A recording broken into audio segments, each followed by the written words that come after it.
Olá, sejam muito bem-vindos a mais um episódio do Ecosystem Talks, o podcast criado pelo Tech Labs para dar palco e voz às pessoas que compõem o nosso ecossistema empreendedor e de inovação nacional. E hoje trazemos um convidado, bom, todos eles são especiais, eu acho que digo isto todos, mas é verdade. O Alexandre Santos, que é aqui uma cara fundamental e tem um papel fundamental no que é o ecossistema de investimento de capital de risco em Portugal. E começo já com essa pergunta que é: quem é o Alexandre Santos? Qual é a tua viagem aqui neste ecossistema empreendedor que começa há muitos anos na Portugal Telecom, Uhum. que leva a fundar Bright Pixel, estiveste ligada à Ganesha também, agora tens o teu VC baseado em Silicon Valley. Como é que... Fala-nos um bocadinho deste percurso de tantos anos, muito ricos em experiências, em construir às vezes coisas numa altura em que estava tudo por construir no nosso ecossistema. Rita, antes de mais, obrigado pelo convite. É com muito prazer que estou aqui hoje. E acho que depois da minha mãe sempre me dizer que eu era especial, acho que és a segunda pessoa que me diz que eu sou especial. Obrigado, agradeço imenso. Já valeu a pena Já valeu a pena estar a aqui. viagem do Porto a Lisboa. Exato. Mas agora, fora de brincadeiras, deixa-me te contar um bocadinho a minha história. Nasci no Porto, e depois cresci nos Estados Unidos, curiosamente. Os meus pais foram fazer doutoramento de forma desfasada, cada um deles nos Estados Unidos, e acabei por viver lá mais de 10 anos. E portanto voltei um bocadinho como imigrante para Portugal, e tive que reaprender a falar português. Eu entendia mais ou menos o português, mas não sabia falar português. E fiz aqui parte do meu secundário e a faculdade, na Faculdade de Economia do Porto, e tinha duas grandes paixões: era os números e a tecnologia, porque desde cedo brinquei com computadores, nomeadamente apanhei a primeira onda dos computadores nos Estados Unidos, e trouxe um bocadinho esse bichinho para Portugal. Portanto, ainda no fim da faculdade, ah, lancei uma empresa que na altura não se chamavam startups, com um professor da faculdade e outra pessoa, para tentar digitalizar o mercado do calçado em Passos de Ferreira. Com quiosques multimédia e arquivos digitais dos catálogos de sapatos, né, e de calçado. Ai, que giros, não sabia dessa Exa- história. Pouca gente sabe, eu normalmente não conto isto. Mas foi a minha primeira tentativa frustrada de ser um empreendedor, e foi frustrada porque acabei por, logo mal acabei o curso, de ter um convite irrecusável, o meu primeiro emprego, de ir para o Brasil, a trabalhar numa empresa da era .com, que se chamava Zip.net, que era o segundo maior portal no Brasil. Ainda existe o UOL, o Universo Online, Uhum. que acabou por comprar a Zip.net quando houve o crash das .com. E, portanto, ainda apanhei um bocadinho aqueles meses loucos da era das .com, em que tentava fazer tudo e mais alguma coisa em cima da internet, desde pôr padres a fazer missas na internet, desfiles de moda, N coisas em cima destes portais, com vários modelos de negócios diferentes. E portanto o bicho da tecnologia cresceu ainda mais. Mas curiosamente, com o crash das .com, e a venda da empresa para a UOL, decidi voltar para Portugal, para Lisboa, e tive vários anos a trabalhar em coisas mais do mundo financeiro. Primeiro na equipa de Corporate Finance da PT, fazer grandes transações financeiras, venda de ativos em África, a compra de empresas, a venda da Luz ao Mundo Mídia, ah, ah, a junção com a Telefónica daquilo que mais tarde originou a Vivo. Tive uma excelente experiência. Eu era o Pitufo, um dos mais novos nessa Uhum. equipa, nomeadamente trabalhando com pessoas que tinham vindo da banca de investimento e que estavam a trabalhar nessa altura na PT, e aprendi imenso. Foram, se calhar, os 5 anos mais intensos de aprendizagem que eu tive logo no início da minha carreira. Foi ali. E depois acabei por ser desafiado para fazer outras funções também financeiras noutras empresas, e gradualmente comecei a perceber: ok, isto é giro, a parte financeira é gira, mas começaram a pôr cada vez mais a controlar os números dos outros, garantir que as pessoas estavam a cumprir com os budgets e as metas que as empresas tinham que cumprir, e senti que isso não era bem aquilo que eu queria fazer. Queria tentar fazer com que os números acontecessem também. Uhum. E isso levou-me dentro da PT, acabei por trabalhar em 11 empresas diferentes dentro da PT. Acho que a PT tinha essa grande vantagem, tinha várias realidades, várias famílias e subfamílias dentro da PT. Estive na TMN, estive na PT Prime, numa empresa que nós criamos, que juntou gente da TMN com a PT Prime e a PT Comunicações, que era a PT Negócios. Estive no E o Sapo. SAP, pois, ah, tinha visto essa referência. e portanto acabei por fazer N coisas, e sempre aprender coisas novas, na PT. E no fim já estava a gerir muitas ofertas para o mercado empresarial, ah, quer aquelas ofertas mais tradicionais, voz, dados, quer coisas mais over the top, tipo ofertas de software, IT, muitas coisas em parceria com as Big Tech, portanto Amazon, Google, HP, estávamos a revender soluções de terceiros, e foi nessa altura que eu comecei a pensar, é um bocado estúpido que a PT tenha relação com o cliente e não está a vender aquilo que os clientes mais procuram, nomeadamente as soluções mais inovadoras de startups, não é? Foi assim que eu comecei a entrar lentamente no mundo das startups, ahm, e comecei a revender soluções de startups e lancei um programa de incubação dentro da PT, de apoiar startups aqui em Portugal, e estávamos também a tentar fazer o mesmo no Brasil, em que nós apoiávamos startups mais early stage a lançarem-se no mercado, nomeadamente com vários ativos que a PT podia disponibilizar por efeito, e às vezes também comercialmente em parceria com essas startups. O programa acabou por ficar com o nome Blue Start, ainda durou mais uns anos, acho que se calhar ainda existe dentro do mundo da Altice, já Uhum. perdi um bocadinho o rastro. Ah, Confesso, também não sei, porque já são tantos os programas que às tantas a exatamente. informação mistura-se. E o que é que aconteceu a seguir? Não contente com isso, estava a tentar convencer a administração da PT a investir em startups, porque achava que a empresa devia ter um contributo mais ativo no apoio, Uhum. nomeadamente na altura da crise, 2000 isto já foi 2009, 10, 11, né? Ahm, Onde em Portugal, fruto da crise e fruto também desta nova geração de empreendedores, começaram a surgir iniciativas como a Startup Lisboa e outras, a apoiar startups, e nós, na PT, no mínimo, devíamos estar a apoiá-las, não é? E foi isso que fizemos. Fomos dos parceiros fundadores, por exemplo, da Startup Lisboa. Uhum. Trabalhamos muito com a BTI também, que estava no início. Um, e eu estava a tentar convencer a PT a investir diretamente em startups. Não consegui, e fizemos uma coisa que deu frutos, que foi investir na altura num fundo que era dos primeiros fundos a nível nacional, com credibilidade no mercado, gerido pelo António Murta, da Patena. Então foi assim que eu comecei a aprender como é que os fundos funcionavam, porque eu estava a representar a PT no advisory board desse fundo, e Ok. comecei a perceber um bocadinho as dinâmicas associadas aos fundos de capital de risco. E não contente com isso, ah, juntei-me a mais dois amigos, muito por causa das viagens que estava fazendo entre Portugal e Brasil, com Benjamin Júnior, que era do Sapo na altura, um dos cofundadores do Sapo. Ele tinha um amigo de liceu, com quem mantinha o contacto próximo, que era o Diamantino Costa, que tinha sido um dos cofundadores da Critical Software e que tinha criado a Critical Ventures, um dos primeiros veículos corporate VC no país, a promover spin-offs e a investir também em startups. E o Diamantino gostava tanto daquilo que estava a fazer, que tinha saído da Critical para se lançar por conta própria enquanto business angel, Uhum. mas passado uns meses sentia-se muito sozinho no esforço inglório de ser business angel em Portugal, Pois. e convenceu-nos nós os dois a pôr um bocadinho do nosso dinheiro. Ele tinha um bocadinho mais na altura, e criamos a Ganexa Capital. Ganexa vem é a palavra em latim para o deus hindu chamado Ganesh, que é aquele deus que tem 6 braços e é um elefante, Uhum. que é o deus da sabedoria, removedor de obstáculos. E nós adoramos o nome. E- E eu disse mal. Disseste um misto de Ganesh Foi, com exatamente. Ganesha, não é? É Fogo. Ganexa Peço em desculpa. latim, mas não há problema, ninguém sabe. Aliás, eu tenho o condão de escolher nomes que são depois difíceis de dizer. Por exemplo, Chameleon, a Chameleon. maior parte das vezes também, É mais difícil escrever do que dizer. porque é em Chameleon, não é? latim, a forma como nós arranjamos o URL e tudo.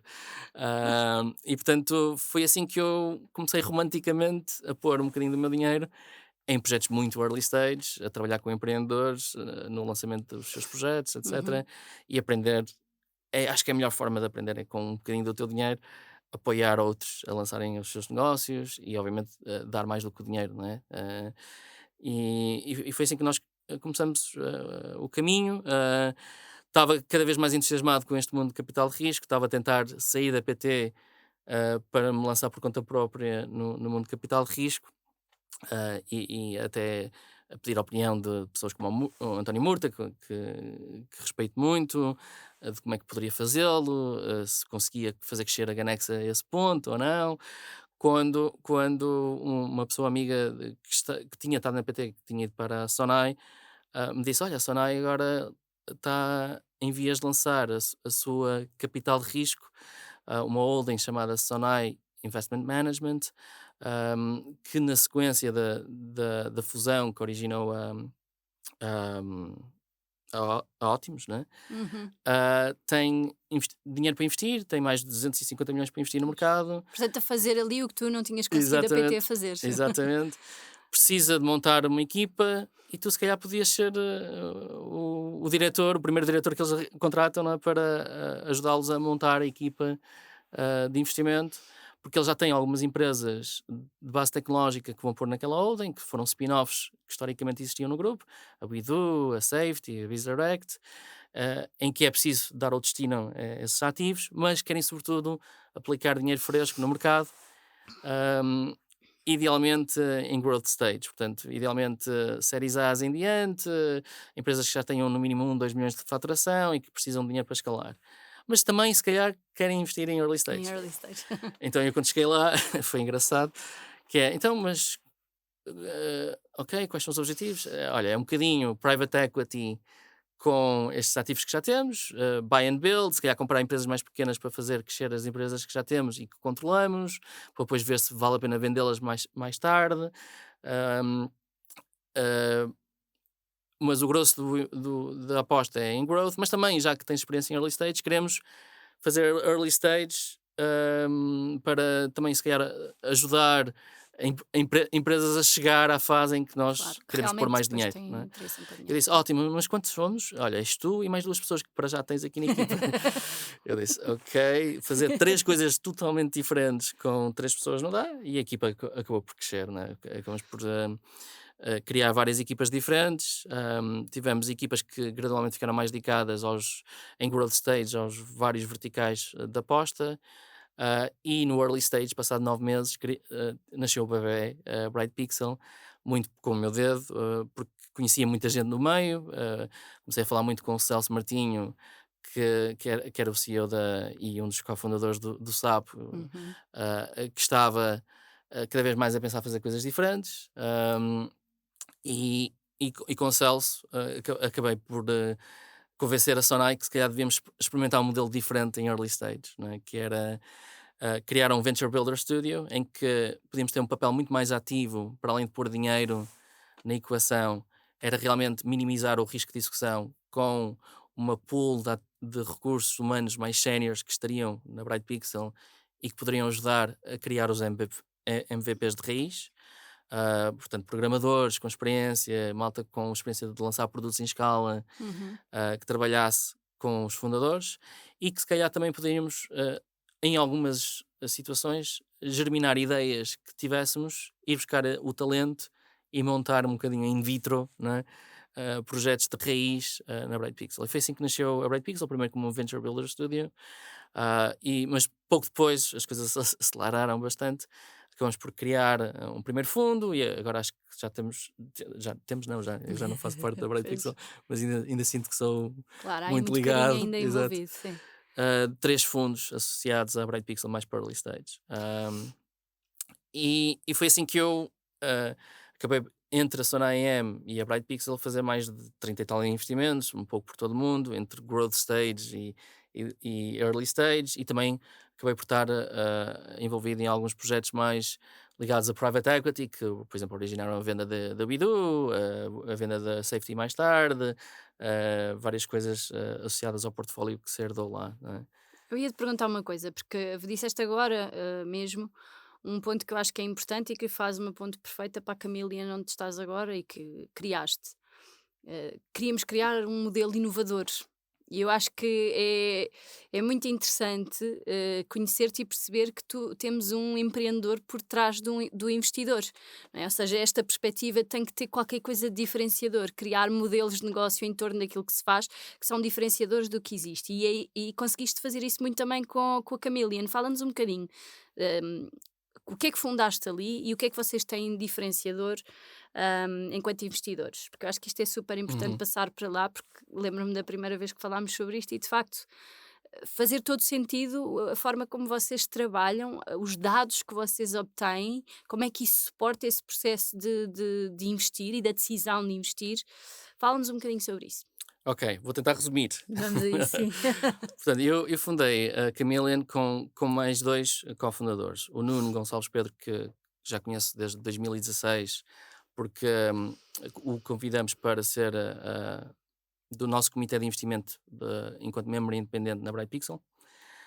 E porque queríamos ter mais exposição aos Estados Unidos. Ele já estava a fazer um bocadinho a gênese daquilo que é Chameleon, num fundo mais pequeno que ele tinha e que ainda está com investimentos ativos no mercado, que era Strive Capital. E juntamos a Song Gi-yoon, que é uma amiga de longa data dos tempos em que o Nuno viveu e trabalhou na Ásia Pacífico.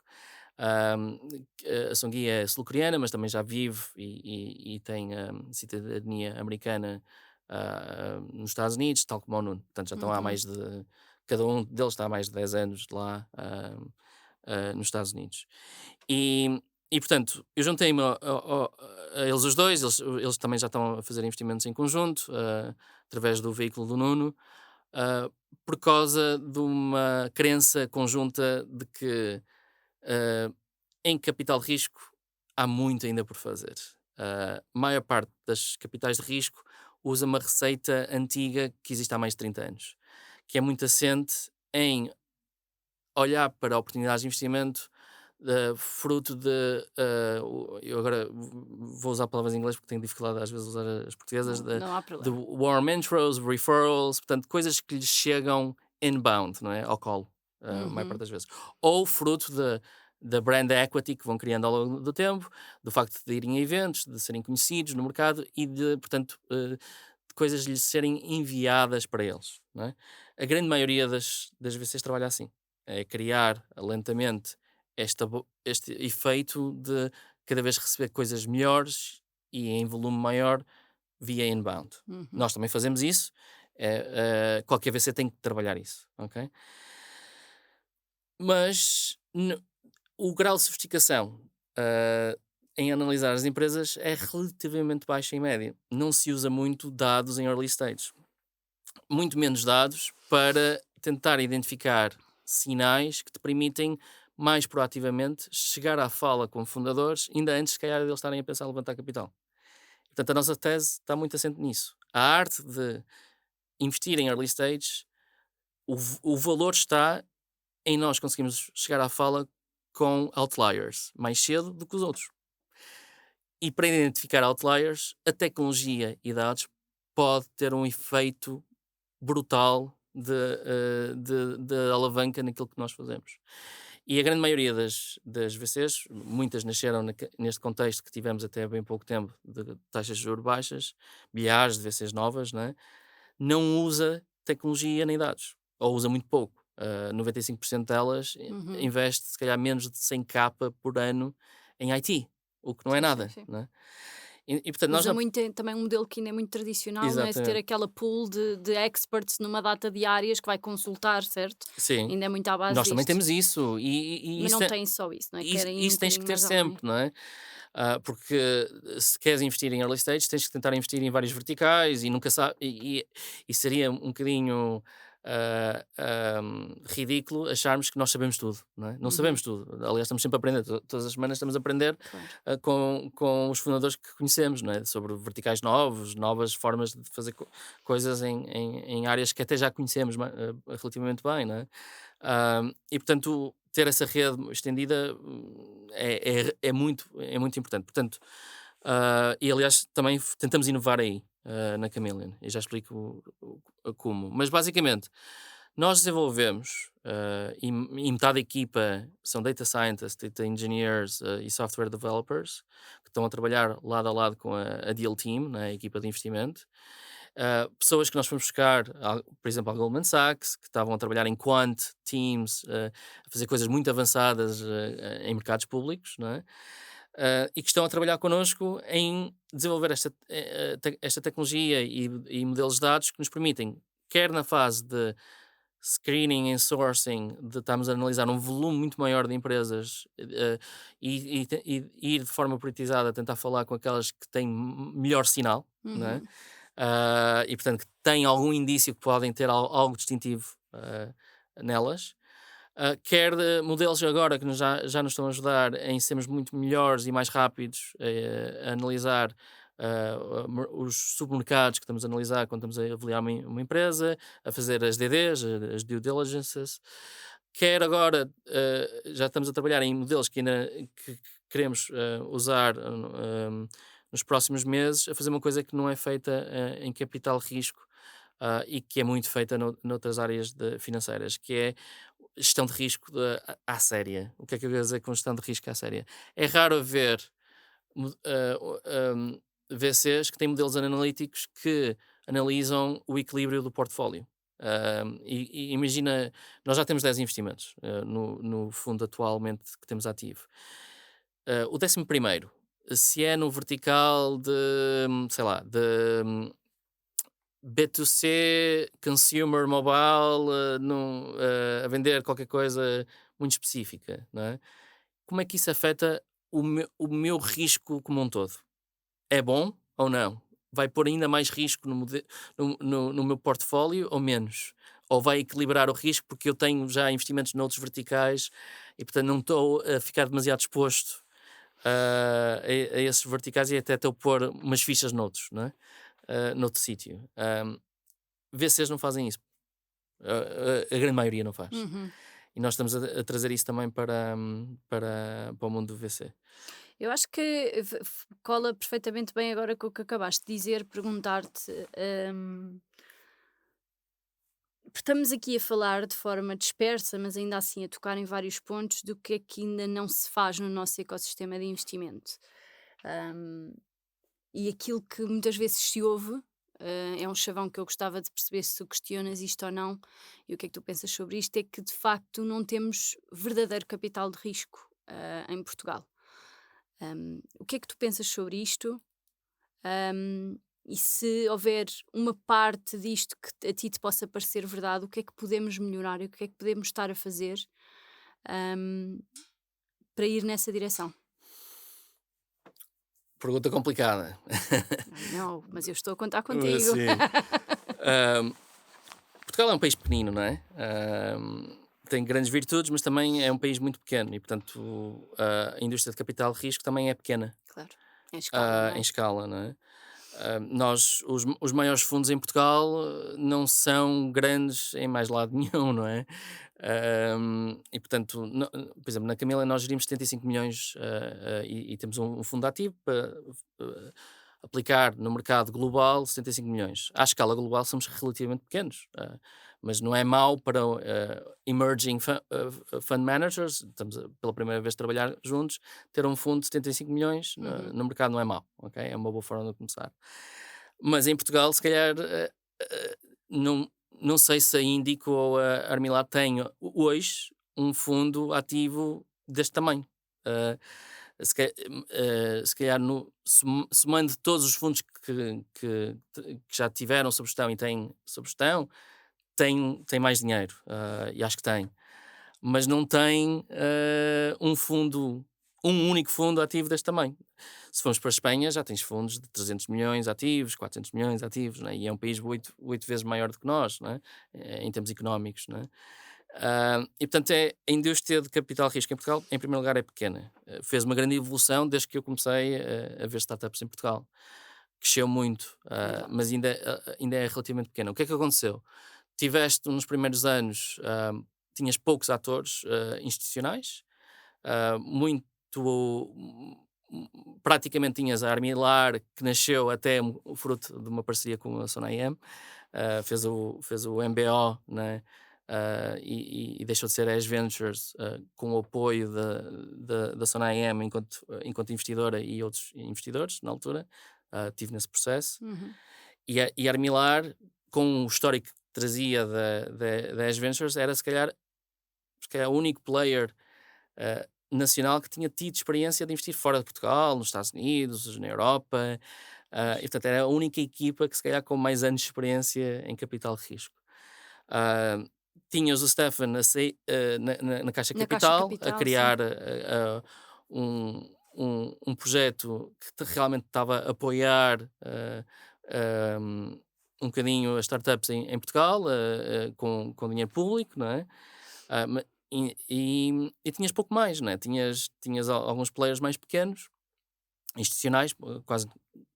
Eu nem me lembro de nenhum, sim. para ser Não sincero. falámos da Portugal Ventures, mas Não, sim, aqui sim, depois tinhas depois o tens a player Portugal, público, claro, tinhas como player público a Portugal Ventures. Portugal Ventures, que Mas foi era uma criada. paisagem muito reduzida, a verdade é E essa. depois tiveste o IFD, agora Banco de Fomento, a apoiar o nascimento de várias business angels, não é? A Ganexa beneficiou disso também, e que lançou uma linha que durou até 2021, em que mais ou menos por cada euro privado que tu tivesses, eles punham mais um euro público nos investimentos que fizesses, até 1,5 milhões de euros, não é? Por linha, mais ou menos. Ou algumas linhas eram um bocadinho maiores para alguns players, outras eram menores. Isso ajudou a criar, se calhar, a primeira fornada da Business Angels. E com isso nasceram, passado uns anos, alguns VCs novos. A Busy Angels virou Bind, e a Shilling passou a ser uma VC, né? Mais tarde entrou a Semapa, Next, no mercado, alguns outros corporates, mas eu acho que ainda falta muita coisa em Portugal, né? E que coisas são essas? Conta-nos lá. Por exemplo, começando pela base, né? Ao nível de pre-seed, Business Angels ainda temos muito poucos, nomeadamente poucos e com um grau de sofisticação suficiente para entender os riscos e como fazer investimentos em startups. Ainda está muito dependente de ter estas linhas de apoio do Banco de Fomento para termos um nível de atividade minimamente decente a nível de Business Angels. Uhum. Acho que cada vez mais vamos ter, e já vimos nos últimos anos isso um bocadinho acontecer, fundadores que já tiveram sucesso a virarem Business Angels. Temos alguns casos, Miguel Santamar, o Humberto, Aires Pereira e outros, Uhum. a começar a devolver ao ecossistema, para além do seu know-how, dinheiro, capital enquanto Business Angels. Mas ainda temos que ter muito mais. Temos já vários players privados que acho que ajudam sobretudo entre o seed e a série A, um bocadinho na série B, mas depois é preciso ir buscar dinheiro internacional, sobretudo da série B em diante, mas muitas vezes na A também. Tens alguns players internacionais atentos a Portugal, porque realmente Portugal, apesar do seu tamanho pequeno, produziu muito mais do que era expectável casos de sucesso a nascerem em Portugal, não é? Portanto, tens alguns investidores internacionais atentos cá ou com representantes cá a olhar para coisas. Isso não existia há 2 ou 3 anos, não é? Mas ainda falta muita coisa. Por exemplo, acho que a política pública ajudou, mas não fez aquilo que, por exemplo, aconteceu em Israel com a política pública que eles tiveram. Acho que ainda há muita tentação de haver muito investimento direto das entidades públicas nos projetos e não tanto dar dinheiro aos atores privados. Houve iniciativas que correram bem, outras que correram menos bem, porque são no papel boas, mas depois não são muito morosas na execução ou muito burocráticas. Burocráticas, sim, também é um problema. Mas, por exemplo, se não fosse a Portugal Ventures durante o Covid, muitas startups que eu conheço portuguesas teriam morrido, portanto fizeram coisas muito boas também, Uhum. e há que dar o mérito a quem o merece, não é? Mas acho que ainda há um grande caminho pela frente, não é? Eu ia te perguntar uma coisa, nesse caminho que há para fazer pela frente, há alguma coisa que tu vejas que acontece e agora que tens este foco claro, hum, neste ecossistema de investimento americano, e nomeadamente em Silicon Valley, que ainda continua a ser um modelo, ainda com as fragilidades que tem sempre olharmos para fora e acharmos que podemos fazer copy-paste, que não é possível, mas ainda continua a inspirar algumas boas práticas e alguns modelos. Vês alguma coisa neste ecossistema norte-americano e nesta forma de investir à americana que pudesse beneficiar o nosso ecossistema aqui em Portugal e que ainda não fazemos? Hum, Acho que nos Estados Unidos o que é super interessante é a velocidade com que se tomam as decisões, não é? Hum, e a velocidade com que se decide apoiar ou não os projetos, e também a assertividade com que os investidores, os vários players, não é? Hum, Estão disponíveis ou não para ajudar os projetos ao longo do seu caminho, não é? É tudo muito mais transparente e claro. It's business, it's not personal, não é? Uhum. E a rapidez com que as startups têm uma resposta sim ou não, se o investidor está interessado ou não em investir neles, é totalmente diferente. Aqui em Portugal, ah, eu acho que tem muito a ver com a nossa educação. É raro qualquer pessoa, acho eu, no mundo empresarial dizer que não. E o não é muito valorizado na cultura anglo-saxónica, né? Porque o não, desde que seja fundamentado e que não seja dado de uma forma agressiva, é Uhum. respeitado. E poupa-nos E, tempo e recurso para avançar para e, a porta e ajuda, seguinte, não é? e ajuda, não é? Nomeadamente se fundamentares o não. E não fecha a porta para o futuro. Aqui eu acho que a tentação de não dizer não é péssima, porque as pessoas ficam do outro lado sem perceber porque é que há silêncio do outro lado, Pois. não tiveram feedback e se calhar no futuro, quando tiverem a levantar a segunda ronda e estão mais bem-sucedidos no mercado, não vão falar com quem não deu resposta, não Claro. é? Não, e também nesse processo perderam tempo que é essencial, às vezes, Exatamente. numa fase inicial de É, uma startup em que tudo tem que acontecer rapidamente, não é? E rapidamente tem que se avançar para se pôr coisas no mercado a andar e não se pode estar à espera meses de uma resposta que podia ser dada de facto de maneira muito mais célere. Também há esta questão do tempo, não é? outra coisa que funciona muito bem se calhar é uma má expressão que eu vou usar, é a questão mais transacional da relação, né? Que é muito mais claro e transparente o que é que eu me comprometo a dar, para além do dinheiro, com cada startup que nós Uhum. investimos nos Estados Unidos, e o que é que eu não, onde eu não te vou ajudar, né? Onde eu te vou ajudar e onde eu não te vou ajudar. Ah, e é muito mais transparente isso. Ao longo da relação, não é? E isso pode evoluir, não é? Podes no início estar muito mais ativo a ajudar e isso é claro para todos que passado um tempo não vai estar, não és o investidor mais indicado para ajudar naquela fase, é outro, não é? Claro. Ahm, Isso em Portugal acho que ainda se está a aprender a fazer melhor, também. Ainda há muita cultura de. Eu já tive em vários boards portugueses, não é? O founder até se sente que está, tipo, aluno a explicar o que é que teve a fazer e vai a um exame com os investidores. E não é Uhum. assim, não é assim lá fora, não é? Não, o founder tem que vir com questões onde acha que precisa de inputs e ajuda dos VCs, não vem cá prestar contas. Isso não é suposto fazer no board, não é? Uhum. O board é suposto ajudar o founder a gerir melhor a empresa. E quem está a gerir a empresa são os founders, não é? Não é suposto passar 1, 2, 3 horas a discutir o passado e o que é que aconteceu Claro. e prestar contas, não. É gerir, é gerir a empresa, não é? Deixa-me fazer outra pergunta, porque acho que é uma. Eu lembro-me de.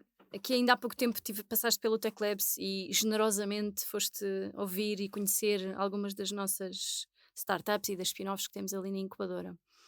E foste o primeiro investidor em muito tempo que eu ouvi preocupado com o lado lá dos nossos empreendedores, as histórias que os levaram a isto. E de facto, este cunho também de olharmos para o perfil do empreendedor, da história pessoal, do que é que o leva até ali, é uma coisa que eu acho que também ainda não fazemos muito, hum, mas que, na minha opinião, e quero perceber se tu concordas comigo ou não, faz toda a diferença neste momento de investir não só no projeto, mas naquela pessoa.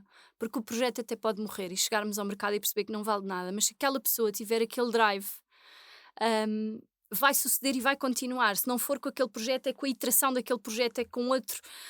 Hum, e isto é um bocadinho também cultura americana de olhar para o empreendedor, para o falhanço, para a possibilidade de isto até pode correr mal, mas esta pessoa tem esse drive e vai. Se não for com este projeto, é com outro qualquer que vai atrás. E eu não vejo também ainda esta cultura muito a acontecer aqui. Lembro que foi uma pedra no charco para mim. Uau, este investidor está interessado em saber o lado de lá dos nossos, dos nossos empreendedores, que tipicamente isto não acontece. É muito, bora números, bora ver os vossos financials, que problema é que isso está a resolver, essas coisas muito pragmáticas e muito objetivas, quando também há um lado subjetivo e particular das histórias dos empreendedores e do que os move e do que os levou até ali, que pesa no processo, ou não concordas comigo? Qual é a tua visão sobre isto? Concordo a 300%, né? Sobretudo em early stage, mais a mais quando é pre-seed ou early seed, né? Mas em qualquer fase, o que é crítico numa empresa são as pessoas. Aliás, as empresas o que é que são? São organizações que juntam várias pessoas que estão debaixo de um mandato e uma missão, não é? E uma visão, não é? E já vimos grandes empresas a começar a falhar estrondosamente quando se perde alguma coisa no DNA, na cultura da empresa, no sentido de pertença, etc. Não é? E há fases menos boas em empresas enormes por causa disso, não é? Por exemplo, se calhar hoje em dia fala-se que a Meta, não é? E a Facebook está perdida, não é? Não, Uhum. não se percebe muito bem. Parecem baratas tontas a disparar para vários lados, não, parece que estão numa encruzilhada. Fala-se também um bocadinho que a Google já se deixou enredar demasiado em red tape, e muita gente com muito talento está a sair da Google porque já não se revê tanto na cultura que a Google tem, não é? Apesar de ser uma excelente empresa, não é? Uhum. Ainda hoje, não é? Ahm, e portanto, quando eu conheço um fundador, ainda por cima que está a arrancar, eu tenho que perceber as motivações dele, quem é a pessoa, porque é que ele está a fazer aquilo, porque no início vai ser determinante para o sucesso da empresa. É o cunho que ele pode dar ao projeto e como é que é o equilíbrio entre fundadores, se eles se complementam, se eles se dão bem. Aliás, uma das grandes dificuldades que nós temos enquanto VCs a avaliar, sobretudo se temos que avaliar muito rápido, entrar numa empresa em early stage, é se aquela equipa realmente trabalha bem entre ela, não é? E a Uhum. melhor forma é estarmos um bocadinho ao lado deles durante uns tempos e perceber com algumas coisas práticas, perceber como é que eles funcionam, não é? Como é que eles tomam decisões.